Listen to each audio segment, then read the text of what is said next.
ಮನೆ ಒಳಗಡೆ ಯಾರು ಹೋಗಿರೋದು? ಅಯ್ಯೋ, ಬೆಳಗ್ಗೆಯಿಂದ ಕಾಲ್ ಮುರಿದು ಗುಬ್ಬಿ ತರ ಇಲ್ಲೇ ನಿಂತಿದ್ದೀನಿ ಮೇಡಮ್. ಮನೆ ಒಳಗೆ ಯಾರು ಹೋಗಿಲ್ಲ. ಇಡಿಯಟ್.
ಏನೇ ಸುಹಾಸಿನಿ, ಎಲ್ಲೋ ಹೊರಗಡೆ ಹೋಗಿದ್ಯಂತೆ, ಆಗ್ಲೇ ಬಂದ್ಬಿಟ್ಟ? ಅಮ್ಮ, ನಮ್ಮ ಮನೆಗೆ ಯಾರಾದ್ರೂ ಬಂದಿದ್ರ? ಮಲಗಿರೋಳು ಎಬ್ಸಿ ಮನೆಗೆ ಯಾರಾದ್ರೂ ಬಂದಿದ್ರ ಅಂತ ಕೇಳಿದ್ರೆ ನಾನು ಏನೇ ಹೇಳಿ ಸುಹಾಸಿನಿ? ನಾನು ಹೇಳ್ತಿರೋದೇ ಈಗ. ಯಾರು ಬರ್ಬೇಕಾಗಿತ್ತು? ಯಾರೂ ಇಲ್ಲಮ್ಮ. ಯಾರೂ ಇಲ್ಲ ಅಂದ್ಮೇಲೆ ಮತ್ತೆ ಯಾಕೆ ಕೇಳ್ತಿದ್ಯಾ? ಅಮ್ಮ, ಯಾರೂ ಇಲ್ಲ ಅಂತ ಹೇಳ್ದೆ ತಾನೆ, ಸುಮ್ನೆ ತಲೆ ತಿನ್ಬೇಡ. ಅಯ್ಯ, ಇವಳಿಗೇನಾಯ್ತು? ಬಾಯಾರಿಕೆ ಆಗ್ತಾ ಇದೆ.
ಯಾರ ಚಪ್ಪಲಿ ಇಲ್ಲಿ ಬಿಟ್ಟಿರೋದು? ಅಂದ್ರೆ ಮನೆಗೇನಾದ್ರೂ ವೈದೇಹಿನಿ ಬಂದಿದ್ಲ? ಅವಳಲ್ದೆ ಯಾರು ಈ ಮನೆಗೆ ಬರೋದಕ್ಕೆ ಸಾಧ್ಯ ಇಲ್ಲ. ಬೇಗ ಬನ್ನಿಪ್ಪ, ಹೊರಡೋಣ. ಒಂದು ನಿಮಿಷ, ಕಾಲ್ ಮಾಡ್ತೀನಿ.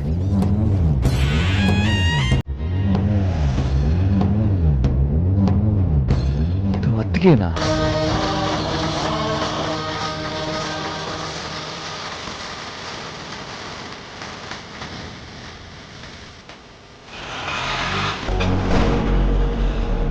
ಎಸ್, ಇದು ಅತ್ತಿಗೆನೆ.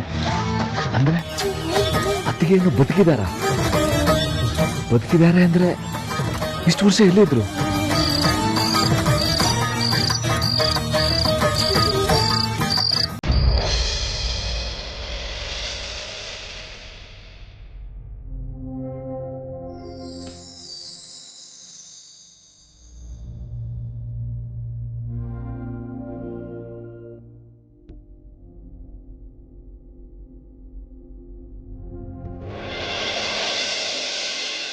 ಏನು ಹೇಳಿ ಅಂದರೆ ಏನೋ ಟೆನ್ಷನ್ ಮಾಡ್ಕೊಂಡಿದ್ದೀರಾ? ಯಾಕೆ? ಏನು ವಿಷಯ? ಅತ್ತೆ, ನಾನು ನಿಮ್ಮ ಹತ್ರ ಒಂದು ವಿಷಯ ಕೇಳಬೇಕಿತ್ತು. ಅದೇನು ಅಂತ ಕೇಳಿ ಹೇಳಿ ಅಂದರೆ ಅದಕ್ಕೆ ಯಾಕೆ ಯೋಚನೆ ಮಾಡ್ತೀರಾ? ಅತ್ತೆ, ನಾನು ಈ ರೀತಿ ಕೇಳ್ತೀನಿ ಅಂತ ತಪ್ಪು ತಿಳ್ಕೊಬೇಡಿ. ಒಂದು ವೇಳೆ ವೈದೇಹಿ ಅತ್ತಿಗೆ ಮತ್ತೆ ನಿಮ್ಮ ಕಣ್ಮುಂದೆ ಬಂದ್ರೆ ನಿಮ್ಗೇನನ್ಸುತ್ತೆ?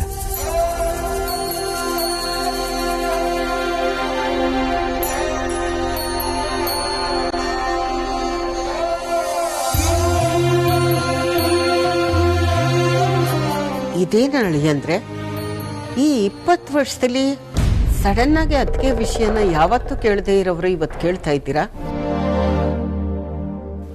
ಯಾಕೆ? ನಿಮ್ಮ ಅತ್ತಿಗೆ ಏನಾದರೂ ನಿಮ್ಮ ಕನಸಿನಲ್ಲಿ ಬಂದಿದ್ರಾ?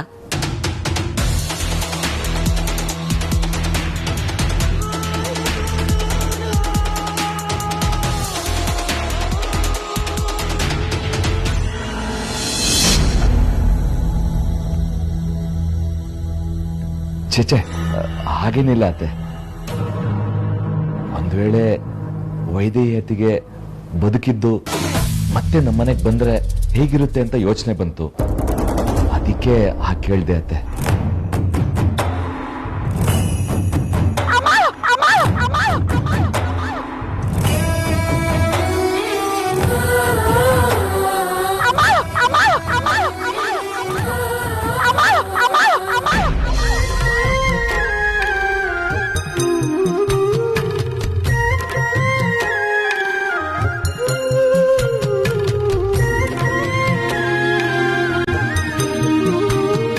ಸತ್ತೋಗಿರೋ ಮಗಳು ಮತ್ತೆ ಬದುಕು ಬಂದ್ರೆ ಯಾವ ತಾಯಿ ತಾನೇ ಸಂತೋಷ ಆಗಲ್ಲ?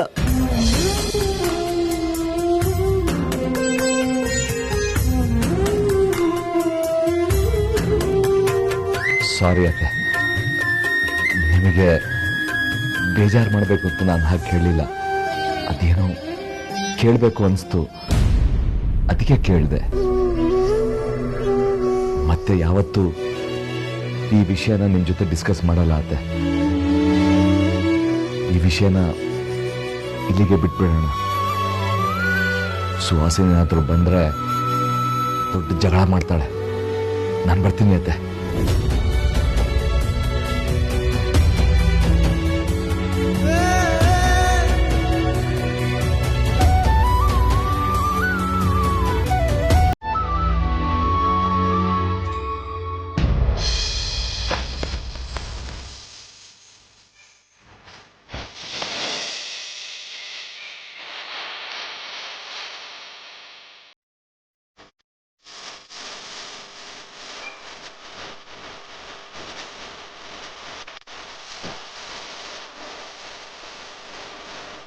ವೇದಾಂತ್, ನ್ಯೂ ಇಯರ್ ಡೆಕೋರೇಷನ್ ತುಂಬ ಚೆನ್ನಾಗಿದೆ. ಇವೆಂಟ್ ಮ್ಯಾನೇಜ್ಮೆಂಟ್ ಅವರು ನಮ್ಮ ಲೆವೆಲ್ಗೆ, ನಮ್ಮ ಟೇಸ್ಟ್ಗೆ ತಕ್ಕ ಹಾಗೆ ತುಂಬ ಚೆನ್ನಾಗಿ ಮಾಡಿದ್ದಾರೆ.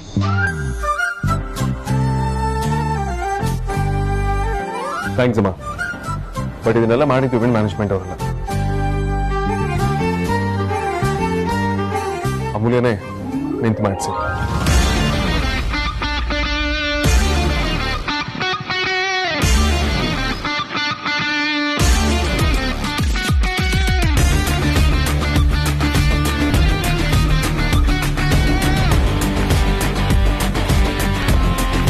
ಹೌದಾ?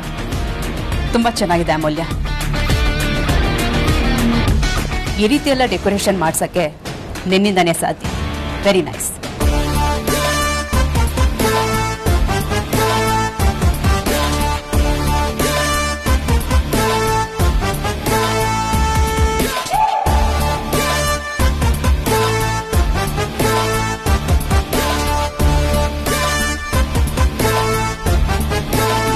ಪ್ರಪಂಚದಲ್ಲಿ ಯಾರಿಗೂ ಇಲ್ದಿರೋ ಅಮ್ಮ ಇವನ್ಗೊಬ್ನಿಗೆ ಇರೋದು ಅನ್ಸುತ್ತೆ. ಅಮ್ಮ ಕೆಟ್ಟದ್ ಮಾಡಿದ್ರು ಸೈ ಅಂತಾನೆ, ಒಳ್ಳೇದ್ ಮಾಡಿದ್ರು ಸೈ ಅಂತಾನೆ. ಒಳ್ಳೇದಕ್ಕೂ ಕೆಟ್ಟದಕ್ಕೂ ವ್ಯತ್ಯಾಸನೇ ಗೊತ್ತಿಲ್ಲ. ಸಿಡುಕ್ಮುತಿ ಸಿದ್ದಪ್ಪ.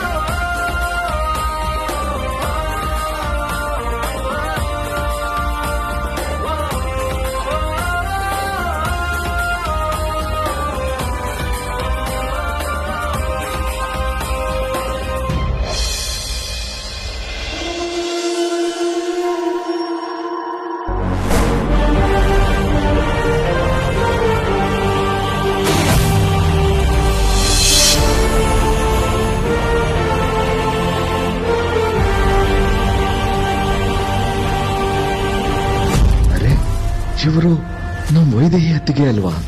ಹಾಗಾದ್ರೆ ನಾನ್ ಮನೆ ಹತ್ರ ನೋಡಿದ್ದು ಇವ್ರನ್ನೇ. ಅಂದ್ರೆ ನಮ್ ವೈದೇಹಿ ಅತ್ತಿಗೆ ಇನ್ನು ಬದುಕಿದ್ದಾರೆ ಅಂತಾಯ್ತು. ಶ್ರೀಧರ್ಗೆ ನಾನು ಇಲ್ಲಿರೋ ವಿಷಯ ಗೊತ್ತಾಗಿರ್ಬೋದಾ?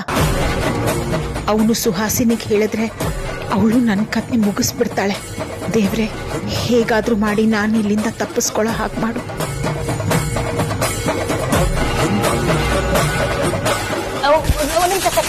ಕೇಕ್ ಬರ್ತೇನೆ ಒಂದೇ ನಿಮಿಷ. ಬನ್ನಿ ಬನ್ನಿ ಬನ್ನಿ ಬನ್ನಿ ಬನ್ನಿ.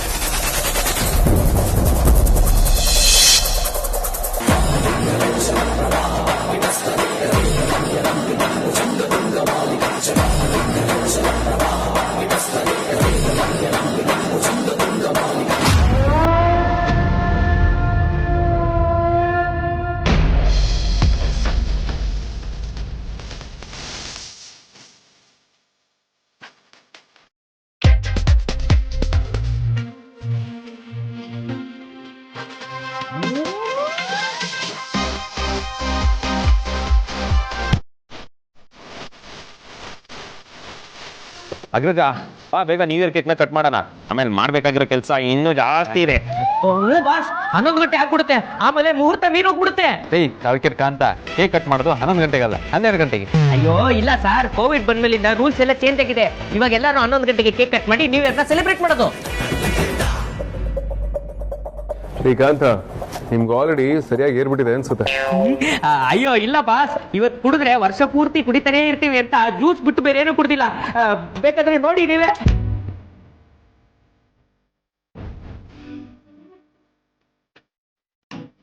ಶ್ರೀಕಾಂತ, ನಿಮ್ ಬಂಡವಾಳ ನನಗೆ ಗೊತ್ತಿಲ್ವಾ? ಮೊದಲೇ ರೆಡಿ ಮಿಕ್ಸ್ ಬ್ಯಾಂಡ್ ನಂಬರ್ ಇಡೋದು ನೀವು.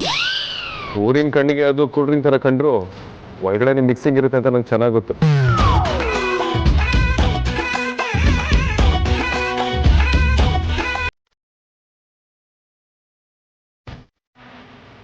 ಅಗ್ರಜ ಬಾ, ಟೈಮ್ ವೇಸ್ಟ್ ಮಾಡ್ಬೇಡ, ಬೇಗ ಬೇಗ ಕೇಕ್ ಕಟ್ ಮಾಡೋಣ. ವಿಕ್ರಾಂತ್, ಈಗ ಇನ್ನೂ 11 o'clock, 12 ಗಂಟೆಗೆ ಇನ್ನೂ ಟೈಮ್ ಇದೆ. ಯಾಕೆ ಇಷ್ಟೊಂದು ಅರ್ಜೆಂಟ್ ಮಾಡ್ತಿದ್ಯಾ? ನಾವ್ ಯಾಕೆ 12 ಗಂಟೆಗೆ ಸೆಲೆಬ್ರೇಟ್ ಮಾಡ್ಬೇಕು?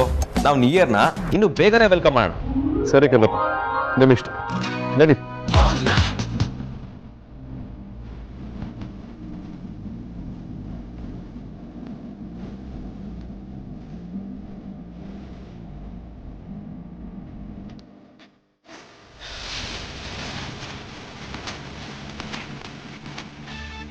Vikrant, to the honors, please.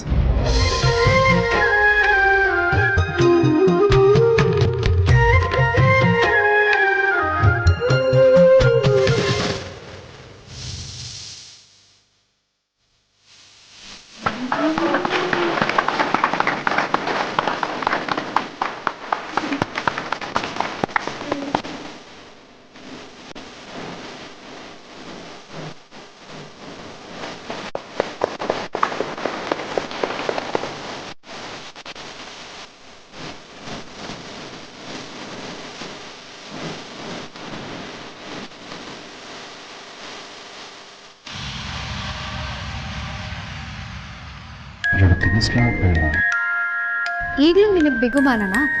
ಸರಿ ಬಿಡು, ನೀನು ತಿನ್ಸಲ್ಲ ಅಂತ ಗೊತ್ತಾಯ್ತು. ಲಾಸ್ಟ್ ಇಯರ್ ಕೂಡ ನಾವು ಜಗಳ ಮಾಡ್ಕೊಂಡಿದ್ದ. ಹೋದ ವರ್ಷನೇ ಹಂಗೆ ಅಂದಮೇಲೆ ಈ ವರ್ಷ ಕೇಳಬೇಕಾ? ನಮ್ಮ ಪರ್ಸನಲ್ ಮ್ಯಾಟರ್ ಪರ್ಸನಲ್ ಆಗಿರ್ಲಿ, ನಮ್ಮ ಜಗಳ ಊರವ್ರಿಗೆಲ್ಲ ಗೊತ್ತಾಗೋದು ಬೇಡ.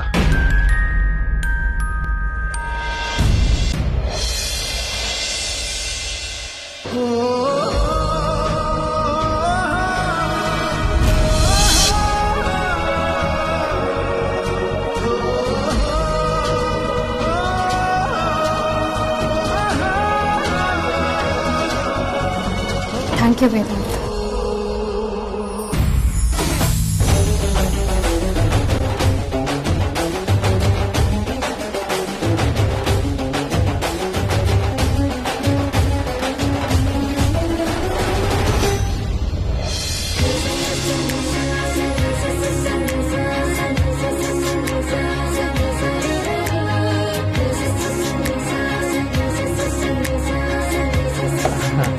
ಏನ್ ವೇದಾಂತ್, ಈಗೆಲ್ಲ ಸರಿ ಹೋಯ್ತಾ?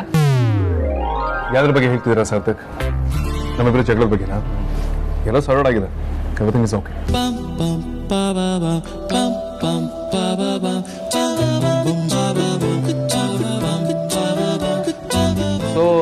ನಿಮ್ಮಿಬ್ರ ಮಧ್ಯೆ ಕದನ ವಿರಾಮ ಘೋಷಣೆ ಆಗಿರೋದ್ರಿಂದ ಅಮ್ಮನು ಖುಷಿಯಾಗಿದ್ದಾಳೆ ಅಂತ ಆಯ್ತು. ಅದ್ರ ಬಗ್ಗೆ ನನಗೆ ಕನ್ಫರ್ಮೇಶನ್ ಇಲ್ಲ ಸರ್. ಯಾಕೋ ಖುಷಿಯಾಗಿರೋ ಥರ ಆಕ್ಟ್ ಮಾಡ್ತಿದ್ದಾಳೆ ಅನಿಸ್ತದೆ.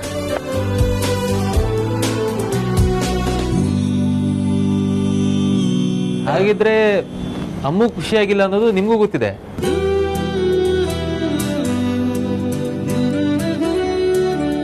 ನಿಮ್ಮಿಬ್ರು ಮಧ್ಯೆ ಏನೇ ಇರ್ಲಿ ವೇದಾಂತ್, ಅದನ್ನ ನೀವಿಬ್ರು ಇಲ್ಲಿಗೆ ನಿಲ್ಸೋದು ಒಳ್ಳೇದು. ಯಾಕೆಂದ್ರೆ ನಿಮ್ ಕಡೆಯಿಂದ ಇನ್ನೇನೇ ಆದ್ರೂ ಅದು ತಪ್ಪಿನ ಮೇಲೆ ತಪ್ಪು ಮಾಡ್ದಾಗುತ್ತೆ.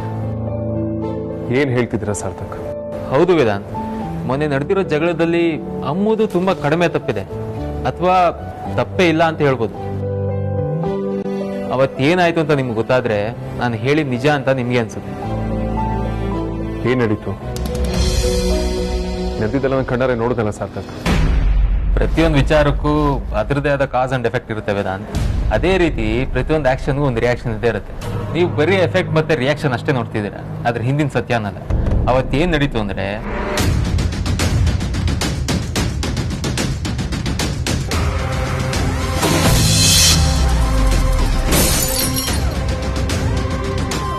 ಹೇಗೆ ಒಂದೊಂದೇ ಹೊಡೆದಾಗ್ತಾ ಇದ್ರೆ ನಿಮ್ಮಪ್ಪ ತಂದ್ಕೊಡ್ತಾನೆ.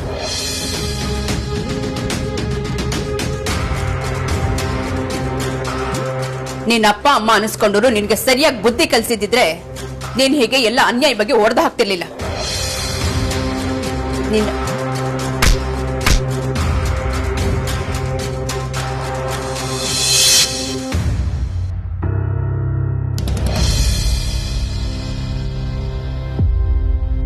ಅಂಜು ಅವತ್ತು ಬೈ ಮಿಸ್ಟೇಕ್ ಒಂದು ಪಿಂಗಾಣಿ ಬೋಲ್ ಹೊಡೆದಾಕದು ಅಷ್ಟೇ. ಅಷ್ಟಕ್ಕೆ ಅತ್ತೆ ಕೋಪ ಮಾಡ್ಕೊಂಡು ಅಂಜು ಮತ್ತೆ ಅವ್ರ ಮನೆಯವ್ರಿಗೆಲ್ಲ ಬೈದು ಅಂಜುಗೆ ಹೊಡೆಯಕ್ಕೆ ಹೋಗಿದ್ರು. ಸಾರ್ಥಕ್, ನಾನು ನಿಜನೇ ಹೇಳ್ತೀನಿ ವೇದಾಂತ್. ಏನಾಯ್ತು ಅನ್ನೋದನ್ನ ನಾನು ಅಂಜು ಹತ್ರನೇ ಕೇಳಿ ತಿಳ್ಕೊಂಡಿದ್ದೀನಿ. ಮಕ್ಕಳು ಸುಳ್ಳು ಹೇಳಲ್ಲ ವೇದಾಂತ್, ಅದಕ್ಕೆ ನಾನು ಅವಳನ್ನ ನಂಬ್ದೆ.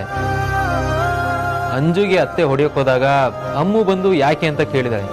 ಆಗ ಅತ್ತೆ ಅಮ್ಮು ಮೇಲೂ ಕೂಗಾಡಿದ್ದಾರೆ. ಅದೇ ಟೈಮ್ಗೆ ನೀವು ಬಂದ್ರಿ. ಅಮ್ಮು ಬಜಾರಿನೇ ಇರ್ಬೋದು ವೇದಾಂತ್, ಆದ್ರೆ ಯಾರ ಹತ್ರ ಹೇಗೆ ಮಾತಾಡ್ಬೇಕು ಅಂತ ಅವಳಿಗೆ ಚೆನ್ನಾಗಿ ಗೊತ್ತಿದೆ. ಅದು ನಿಮಗೂ ಗೊತ್ತಿದೆ. ಅದಕ್ಕೆ ಹೇಳಿದ್ದು ಇದರಲ್ಲಿ ಅಮ್ಮು ತಪ್ಪು ಏನೂ ಇಲ್ಲ ಅಂತ.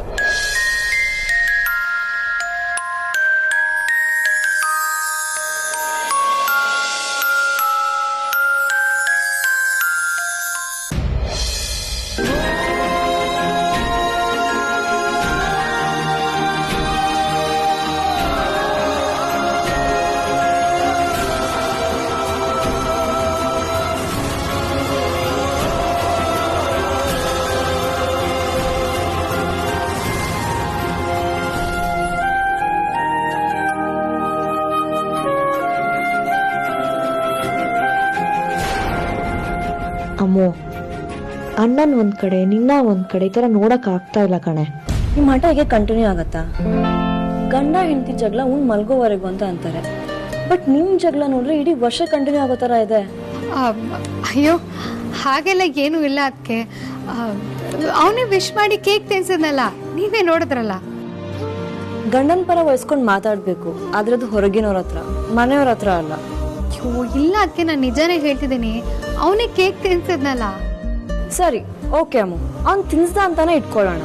ನೀವು ನಾರ್ಮಲ್ ಆಗಿದ್ದಿದ್ರೆ ಯಾಕೆ ಈ ತರ ಮೂಲೆ ಮೂಲೆಯಲ್ಲಿ ಇರ್ತಿದ್ರಿ? ಅಂಟ್ಕೊಂತಾನೆ ಇರ್ತಿದ್ರಿ. ಇಲ್ಲ, ಅದಕ್ಕೆ ಹಾಗೆ ಮಾತಾಡ್ತಾ. ಸಾಕು, ಸುಮ್ನಿರು ಅಮ್ಮ, ನನಗೆಲ್ಲ ಅರ್ಥ ಆಗತ್ತೆ. ಅದಕ್ಕಿಂತ ಹೆಚ್ಚಾಗಿ ಅಣ್ಣನ ಸ್ವಭಾವ ಏನಂತ ನಿಂಗೆ ಚೆನ್ನಾಗಿ ಗೊತ್ತು. ಅವನು ಕೋಪ ಮಾಡ್ಕೊಳ್ತಾನೆ ಅಂತ ನೀನು ಕೋಪ ಮಾಡ್ಕೊಳ್ಳೋದ್ರಲ್ಲಿ ಯಾವ ಅರ್ಥನೂ ಇಲ್ಲ. ನೀನೇ ಗಟ್ಟಿ ಮನ್ಸು ಮಾಡಿ ಅಣ್ಣಂಗೋಸ್ಕರ ಅಮ್ಮನ ಹತ್ರ ಸಾರಿ ಕೇಳ್ಬಿಡು, ಅದ್ರಲ್ಲಿ ತಪ್ಪೇನೂ ಇಲ್ವಲ್ಲ. ಹೊಸ ವರ್ಷಕ್ಕೆ ಈ ಥರ ಜಗಳ ಸ್ಟಾರ್ಟ್ ಮಾಡ್ಕೊಂಡ್ರೆ ಇಡೀ ವರ್ಷ ಜಗಳ ಆಡ್ತಾ ಇರ್ಬೇಕಾಗತ್ತೆ. ಹೆಣ್ಣು ಕರಗಿದ್ರೆ ಕೂಡಿ ಬಾಳೋಕ್ಕಾಗೋದು, ಇಲ್ಲ ಅಂತಂದ್ರೆ ಕೊರಗ್ತಾ ಇರ್ಬೇಕಾಗತ್ತೆ. ಹೌದು, ಅದಕ್ಕೆ ಹೇಳ್ತಿರೋದು ನಿಜ.